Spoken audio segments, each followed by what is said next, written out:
বাংলাদেশ রাষ্ট্রকে মেরামত করার প্রয়োজনীয়তা কেন দেখা দিয়েছে?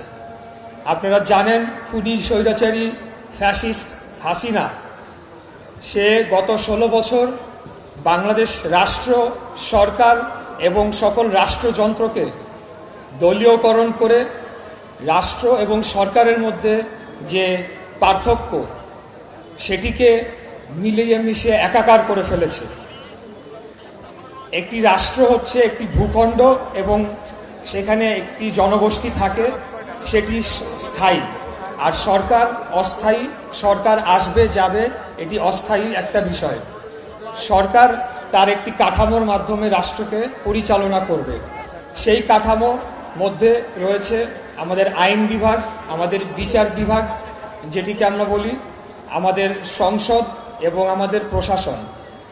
এই তিনটি হলো রাষ্ট্রের মূল স্তম্ভ এবং এই মূল স্তম্ভের মাধ্যমে রাষ্ট্রকে পরিচালনা করা হয়ে থাকে। এই ব্যাপারে বিস্তারিত আমাদের 31 দফার যে দফাগুলো রয়েছে সেগুলো যখন আপনাদের সামনে উপস্থাপন করা হবে আপনারা আরও বিস্তারিতভাবে জানতে পারবেন।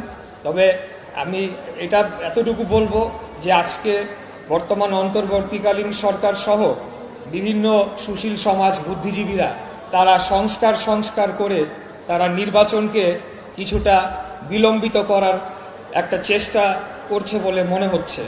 অথচ আরও 2 থেকে আড়াই বছর আগে আমাদের নেতা দেশনায়ক জনাব তারেক রহমান তিনি রাষ্ট্র মেরামতের প্রয়োজনীয়তা উপলব্ধি করেছিলেন এবং তখনই প্রায় 60টির অধিক রাজনৈতিক দলের সাথে আলাপ আলোচনার মাধ্যমে এই 31 দফার কর্মসূচি তখনই ঘোষণা করা হয়েছিল।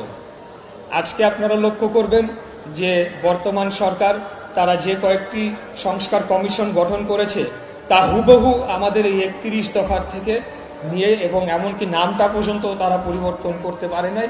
সেখান থেকেই তারা নামগুলা নিয়ে এবং সেই কনসেপ্টগুলা নিয়ে এখন রাষ্ট্র মেরামতের তারা কথা বলছে। তা আমি বলতে চাই, বাংলাদেশ জাতীয়তাবাদী দল অত্যন্ত দূরদর্শী এবং রাষ্ট্র পরিচালনায় অভিজ্ঞ একটি রাজনৈতিক দল, যারা অতীতে বিভিন্ন সময়ে এই বাংলাদেশ রাষ্ট্রকে সংস্কার করেছে। আপনারা যদি রাষ্ট্র সংস্কারের কথা বলতেই চান তাহলে বাকশাল প্রথাকে বিলুপ্ত করে বাংলাদেশে বহুদলীয় গণতন্ত্র করেছিলেন আমাদের শহীদ রাষ্ট্রপতি জিয়াউর রহমান। সেটা ছিল একটা বড় সংস্কার এই বাংলাদেশের ইতিহাসে।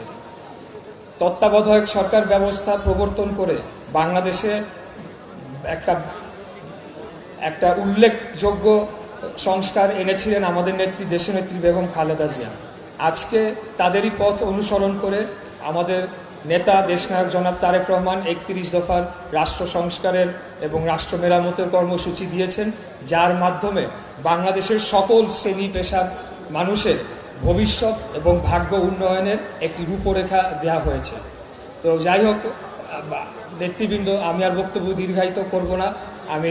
আমি খালি আপনাদের অনুরোধ জানাবো যে আপনারা ধৈর্য সহকারে এই 31 দফার প্রত্যেকটি দফা যখন ঘোষণা করা হবে সেগুলো আপনারা শুনবেন এবং আপনাদেরকে যে ফোল্ডার দেওয়া হয়েছে, লিফলেট দেওয়া হয়েছে, সেটি আপনারা ভালোভাবে পড়ে এই দফাগুলোকে আয়ত্ত করবেন। আগামী দিনে যে নির্বাচনটি হতে যাচ্ছে তার আগে আমাদের এই 31 দফাকে জনগণের ঘরে ঘরে দুয়ারে দুয়ারে পৌঁছে নিয়ে যেতে হবে এবং আমার বিশ্বাস জনগণ আমাদেরকে বিপুল ভোট দিয়ে জয়লাভ করিয়ে আগামীতে রাষ্ট্র ক্ষমতায় নিয়ে আসবে, যার মাধ্যমে আমরা বাংলাদেশ রাষ্ট্রকে খুনি হাসিনা যেভাবে ধ্বংস করে রেখে গিয়েছে সেখান থেকে উত্তরণ